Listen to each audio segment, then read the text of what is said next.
3rd month and 5th month ஸ்கேனில் வந்து high resistance இன் uterine arteries அப்படின்னு report வந்திருக்கு. அப்படின்னா எங்களுக்கு என்னன்னு புரியல டாக்டர் அப்படின்றவங்களுக்காக தான் இந்த ஷார்ட்ஸ்.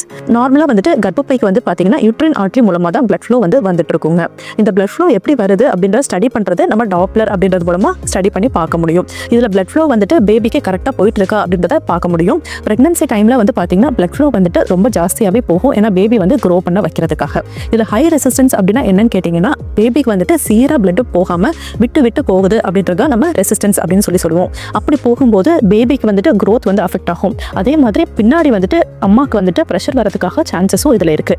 ஸோ ஹை ரெசிஸ்டன்ஸ் அப்படின்னு கொடுத்துருக்காங்கன்னா நம்ம பண்ண வேண்டியது எல்லாமே சீரியல் மானிட்டரிங் வந்துட்டு பண்ணணும். அதாவது பேபியோட க்ரோத் எப்படி இருக்குது, பேபியோட வாட்டர் லெவல் எப்படி இருக்குது, அம்மாவோட பிபி வந்துட்டு எப்படி இருக்குது அப்படின்றத கரெக்டாக வந்து மானிட்டர் பண்ணிக்கணும். அதே மாதிரி பிளட் ஃப்ளோ கம்மியாக போகுது அப்படின்றவங்களுக்கு ஆஸ்பிரின் அப்படின்ற டேப்லெட்டும் கொடுப்போம். அதே மாதிரி இன்ஜெக்ஷன் எனாக்ஸோபரின் அப்படின்றத கொடுக்கலாம்.